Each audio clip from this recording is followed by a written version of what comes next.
The WNBA All-Star draft was fun between Caitlin Clark and Napheesa Collier, the team captains, picking the players, picking the rosters. But the most interesting aspect was the coach swap, because Clark traded Cheryl Reeve, who was the coach of her team, or was to be the coach of her team, to Collier for Sandy Brondello, the coach of the New York Liberty. Did Caitlin Clark just rewrite the WNBA playbook in 10 seconds flat? One moment she was basking in the glow of a record 1.29 million fan votes. The next, she casually ousted a four-time champion coach on live television. No buzzer beater, no overtime thriller, just a single, perfect sentence that detonated across social media before the ESPN producer even found the mute button. Votes, cameras, action. Caitlin Clark didn't claim the captain's role. She bulldozed it. Her 1,293,526 votes smashed every previous high, while fellow star Napheesa Collier trailed respectably at 1,176,020, still a historic runner-up. With those numbers came tradition. The captain with the most votes inherits the coach of the league's best team. In this case, Minnesota Lynx maestro Cheryl Reeve. Collier, whose own Lynx sat in second place, drew New York Liberty boss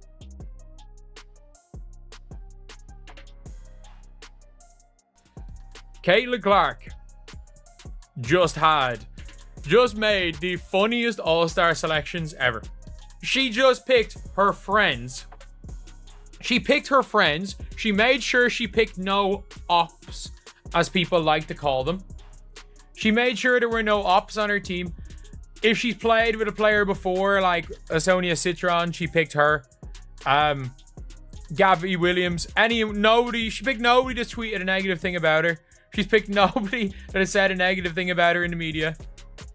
She picked none of her rivals. This wasn't just any Sandy Brondello by default. The July 19th showdown in Indianapolis looked tidy, televised, and rule-bound. At least on paper. A powder keg in plain sight. Tidy isn't Clark's brand, especially when old wounds keep throbbing. In May 2024, Reeve fired off an ex-post complaining that networks ignored other teams because they only care about Caitlin, punctuating her gripe with the hashtags #12teams and #the W is more than one player. Fans screenshotted, replied, argued, and filed it under future receipts. Then came Paris 2024. Clark, fresh off a Rookie of the Year campaign, was left off the Olympic roster Reeve would coach. USA Basketball swore the decision was basketball only, but reporters like Outkick's Amber Harding and Fox's sports desk pointed straight at Reeve's earlier social media shade. The air between star and coach grew so thick that even routine handshake lines felt like stealth drama. The moment the mic fell, draft night. ESPN's WNBA countdown hums along. Graphics animate. So this is the first time I've ever seen this, man. The first time out of all the times I've seen where two star players are picking up players. They ask for a trade, or the median person asks for a trade, and they're talking about trading the coach. With you here, Caitlin, you said you might be aggressive on the trade market once this opened up. Is there any player that you're looking to get to? And remember, it has to be apples to apples trade here. Starter for starter, reserve for reserve. The good news is you can't go wrong with this type of talent. Anyone looking to make a deal here? To be completely honest, I love my team. I think they're great. I don't have any intentions of really trading any of them. I don't know if this is in the rules. I don't really care. But I think we've already discussed we are going to trade coaches. He's going to take her coach, Sandy Brondello. Smoothly, cast is polished. Host Malika Andrews throws a softball. Any trades, captains? Clark's eyes flick to Collier, and mischief dances across her face. I don't know if this is in the rules. I don't really care, she says. We're trading coaches. Collier breaks into laughter, nods yes, and in an instant, the cheerin' flips. Brondello to Team Clark. Reeve to Team Collier. The studio goes silent before erupting in gasps. Producers scramble through PDFs. The WNBA rulebook. It turns out, never imagined such audacity. Clips hit X within seconds, racking up 2 million loops before the segment ended. How deep the blade cut. For Cheryl Reeve, optics were brutal. Minutes earlier, she owned the plum seat next to the league's biggest ratings magnet. Now she'd strategize against Clark while still juggling her Lynx star Collier. Brondello, by comparison, brought celebratory pedigree, 2024 championship ring, back-to-back finals trips with Liberty shooters bombarding nets from 28 feet.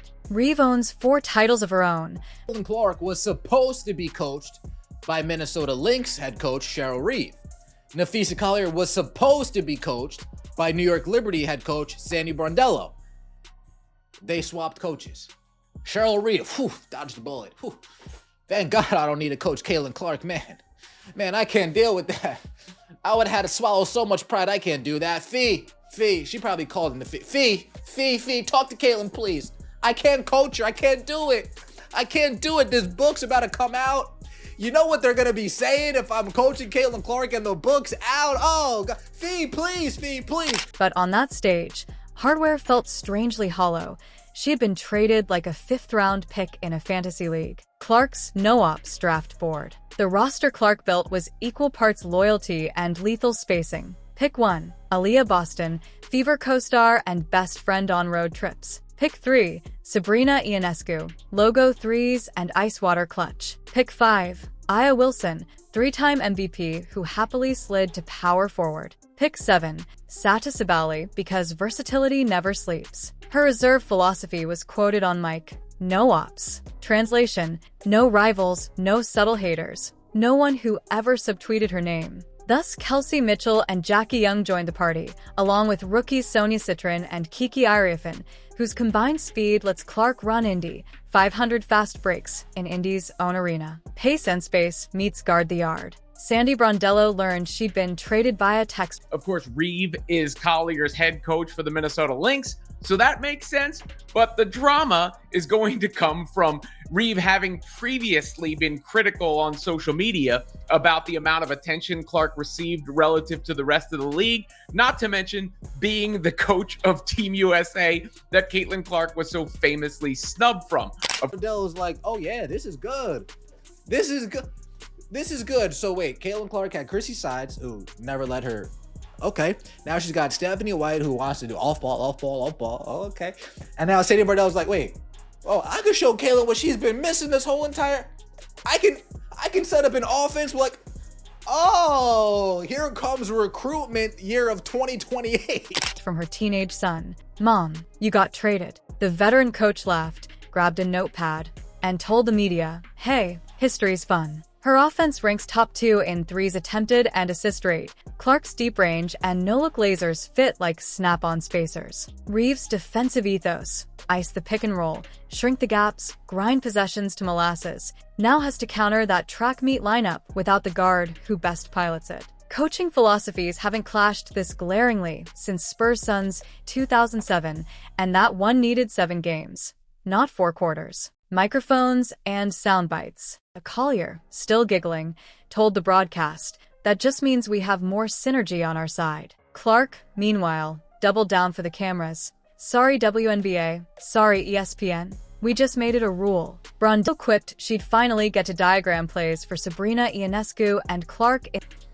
Caitlin Clark actually has a complete roster to start her team. She's got Caitlin Clark at the 1, Sabrina Ionescu at the 2, Satu Sabali at the 3. She must have heard the chatter in the offseason of fans saying, let's get Satu Sabali. I'm just saying, she might have heard a thing or two. We got AB at the 4 and Asia Wilson at the 5. Starters for starters, this should be a victory. I know it's the All-Star game, but I'm in the same huddle, a shooter's paradise. Reeve, she kept it short. I'll coach who's on my bench. The tension practically sent sparks across the scorers table. Hashtags, memes, metrics. Hashtag coach trade rocketed to as top world trend within 11 minutes. Fan edits placed Reeve into a pixelated transfer portal gif. Another showed Brondello cruising Indy streets in a race car. Liberty Teal swapped for Hoosier Red. New York Post and Yahoo Sports push alerted the swap before the next commercial break. Nielsen's overnight numbers leaked an estimated 1.8 rating for the second half of the draft, nearly double ESPN's early segment figure. League office sources, anonymous, naturally, called the chaos priceless marketing. First in the history books, the NBA has never seen a coach trade on All-Star night, and Major League Baseball's only comparable twist was between the players was a lot of fun. And Caitlin Clark also wound up with all of the Fever members on her squad as well, meaning Aaliyah Boston, Clark, and Kelsey Mitchell will be a trio in Indianapolis for All-Star. So that's the way it went down. Here are the teams. You can see Caitlin Clark celebrating what she was able to accomplish here. That's her squad. Clark, Boston, Ionescu, Wilson, Sabally, Mitchell, Gabby Williams. I love Gabby Williams. What a player. Sonia Citron, Kiki Iriafen, Jackie Young, Thornton, Kayla Thornton from the Valkyries. So Clark should have a very fast team there. Tongue-in-cheek manager shuffle during 2002's Midsummer Classic press junket. Nothing official. For the W, this is bona fide precedent, filed under Clark versus Established Norms, 2025. Women's sports historians are busily editing the Wikipedia entry even as you watch this video. Hoosier home court and dollar signs. Indianapolis is already counting cash. City tourism officials project a $12 million bump. Hotels read 97% capacity, and fever banners drape everywhere from Monument Circle to the airport tram. Local marketing blitz, Indy Glow, Catch the Spark, features billboards with Clark and Boston whipping behind-the-back passes made of LED light trails. Merch pop-ups sold out of Traded Like a Coach, tees within 3 hours. Where the story lands. When the ball arcs into Gainbridge Fieldhouse on July 19th, the scoreboard isn't the only ledger. Cheryl Reeve will try to prove strategy outweighs stardom. Sandy Brondello will orchestrate 3 shooters wide. When you look at it, I mean, Williams is really fast for a forward. Obviously, Kelsey's very fast. Citron's very fast. Jackie Young's one of my favorite players. Iriafen, a rookie, can get up and down the floor. Ionescu can help spread the floor along with Kelsey and Clark so they can really shoot. Caitlin made sure to get some size. She actually passed up on Paige Beckers to take Sabally, and she took Asia Wilson with her 3rd pick. If Asia had fallen any further down the board than Indiana cornfields. And Caitlin Clark, smirking that try and stop me grin, will tally more than points. She's measuring influence, rewriting norms, and cashing in every receipt dated back to a single hashtag. Because in 2025, the most savage crossover didn't happen off the dribble. It happened off the cuff. 16 words, live on ESPN, that cracked the league's ceiling of tradition. The WNBA asked for star power. Clark flipped the breaker and lit the whole arena. Stay tuned. July 19th might tip off the game, but the real score will read. Future 1, status quo 0.